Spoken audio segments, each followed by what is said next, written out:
यानी कि नाइट्रोग्लिसराइड, जिसका फुल फॉर्म है नाइट्रोजन ग्लिसराइड, ये भी कार्डियक ग्लाइकोसाइड्स है।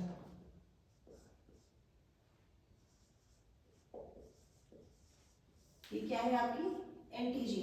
ये किसकी ड्रग ऑफ चॉइस होती है? तो ये ड्रग ऑफ चॉइस होती है आपकी किसकी? एंजाइना पेक्टोरिस की, drug of choice of angina pectoris. और डिजॉक्सिन किसकी ड्रग ऑफ चॉइस थी? वो थी आपकी कंजेस्टिव हार्ट फेलियर की। लेकिन आपकी ये जो नाइट्रोजन ग्लिसराइड है, एनटीजी है, वो किसकी है? एंजाइना पेक्टोरिस की ड्रग ऑफ चॉइस है। इसका जो एक्शन होता है, मैकेनिज्म ऑफ एक्शन, वो क्या होता है आपका? चेस्ट पेन को कम करना इसका यूज होता है, चेस्ट पेन को रिड्यूस करना। और इसका जो साइड इफेक्ट है वो क्या करता है आपका? हाइपोटेंशन। ये इसका क्या है? सीवियर साइड इफेक्ट है एनटीजी का। हमेशा एनटीजी देने से पहले, जैसे डिजॉक्सिन देने से पहले आपको क्या करना होता था? डिजॉक्सिन का जो साइड इफेक्ट था, वो सीरियस साइड इफेक्ट था, वो ब्रेडिकार्डिया था। वैसे ही आपका जो एनटीजी का साइड इफेक्ट है वो है आपका हाइपोटेंशन। तो हमेशा आपको एनटीजी देने से पहले हमेशा आपको क्या करना होगा? बीपी को चेक करना होगा। अगर आपका बीपी 90/60 से नीचे है तो आपको जो एनटीजी है वो नहीं देनी होगी, ये एनटीजी आप नहीं देंगे अगर बीपी आपका इससे लो है, क्योंकि ये बीपी को क्या करता है? और कम कर देता है। तो इसीलिए इसकी जो आपको, अगर इससे कम आपका बीपी है तो आपको एनटीजी को वहाँ पे कॉन्ट्राइंडिकेटेड रखना है, एनटीजी नहीं देनी है।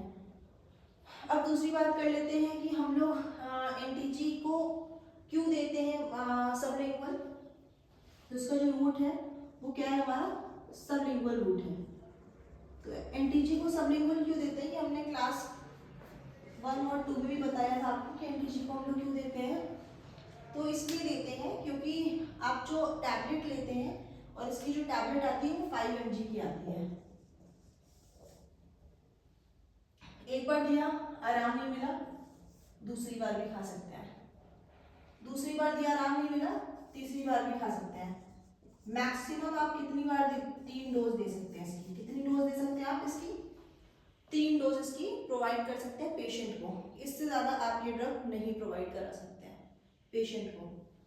अब अगर मान लीजिए 2 डोज के बाद पेशेंट को 2 डोज दिया, इसके बाद उसको क्या मिल गई? आराम मिल गई, तो वो क्या कर सकता है? जो बची हुई ड्रग है उसको स्पिट आउट कर सकता है, यानी कि उसको थूक सकता है, हटा सकता है।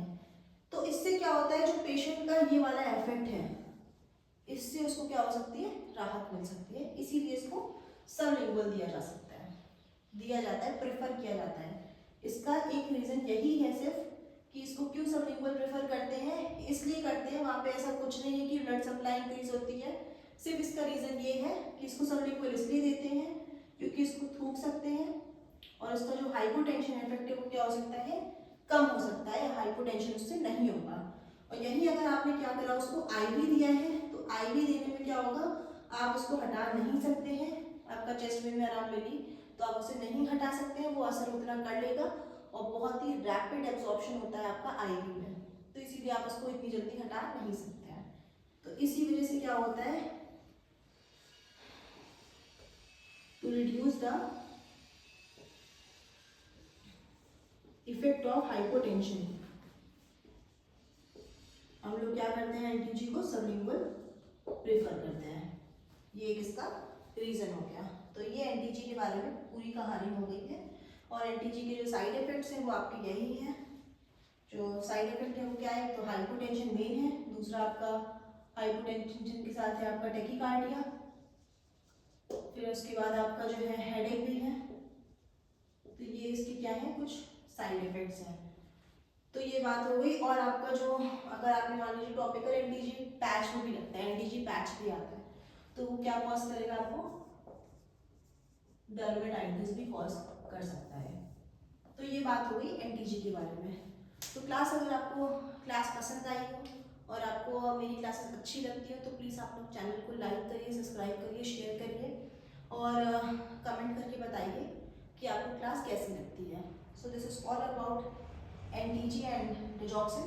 और अगर आज आपको क्लास अच्छी लगी हो तो प्लीज़ क्लास को आगे ज़रूर पहुँचाइएगा। Thank you so much.